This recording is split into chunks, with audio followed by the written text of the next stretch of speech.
श्री राधे कृष्णा। श्री मृत्युंजय साधक आज परम आदरणीय भाई साहब श्री शिव कुमार त्यागी जी शिवाजी के हाइकू संग्रह भीनी फुहार की भूमिका आपके समक्ष प्रस्तुत कर रहे हैं, जो श्री मृत्युंजय साधक जी ने लिखी है। स्वागत है साधक जी। शीर्षक है शिव जी की रचनाओं में प्रकृति स्वयं बतियाती हुई चलती है। हाँ, बड़े भाई शिव कुमार त्यागी जी का स्नेह जब से मिला है तब से उसमें निरंतर वृद्धि होती चली है। क्या बात। और अगर इसको शिव जी के शब्दों में कहें तो उनकी रचना प्रक्रिया भी तब से कुलाचे बनने लगी। क्या बात। इसका परिणाम है आपके हाथों में ये उनकी दूसरी पुस्तक भीनी फुहार। लेकिन शिव जी की ये सदाशयता है कि अपनी रचना प्रक्रिया के वेगवान होने में साधक युगल को श्रेय देते हैं, लेकिन मैं ऐसा नहीं मानता। उनके हृदय में जज्बात थे जो अपनी गति पा सके। वाह। उनकी पहली पुस्तक सुरम्य धरा के रूप में आई, जिसका सुंदर शब्द चित्रण पाठकों के मन को मोह रहा था। वहीं भीनी फुहार में शिव जी के अन्य भावों के भी दिग्दर्शन हो रहे हैं।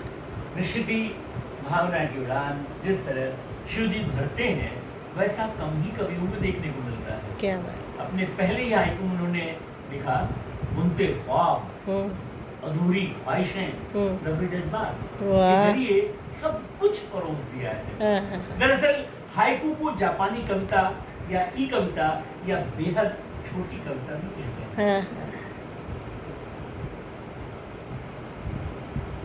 5, 7, 5 के आवरण में सबको मोह लेती है हाइकू।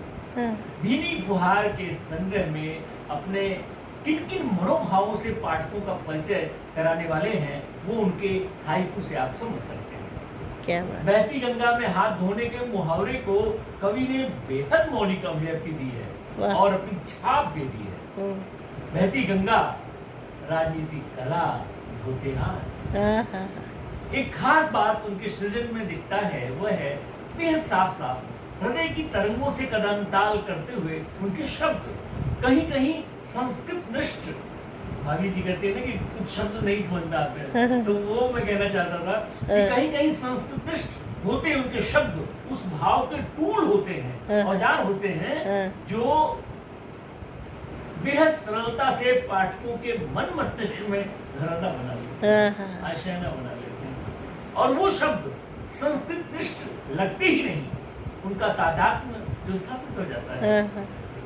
कवि का कोमल हृदय कैसे दीनों की पुकार सुनता है और व्यथित हो जाता है, उसकी एक वानगी देखिए। करुण आंखें, आंखों में समंदर, दीन पुकार। बिटिया की विदाई को कवि हाइकू में बेहद सुंदरता से बांधता है। उड़ती डोली, बाबुल की पुकार, भीगी पलकें। प्रकृति पर कवि की जब लेखनी चलती है तो मानो सारा संसार उनके साथ झूम रहा है। कूके कोयल, रमणीक जंगल, नाचते मोर।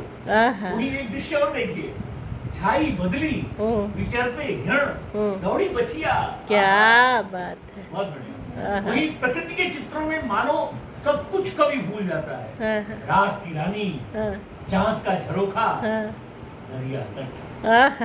शब्द मीठे होते जाते हैं और कविता पूरे वेग से मन को आनंदित करती है। क्या बात।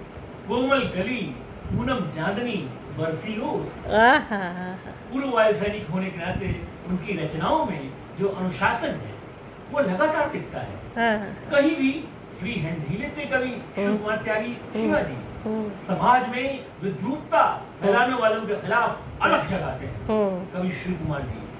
शिव कुमार जी की ये दूसरी पुस्तक भीनी फुहार अपने लक्ष्य में सफल हो यही कामना है।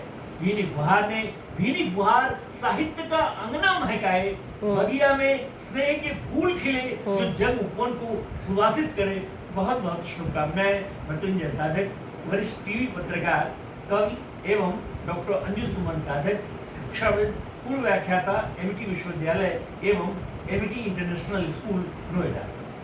बहुत सुंदर, बहुत बढ़िया, बहुत सुंदर भूमिका।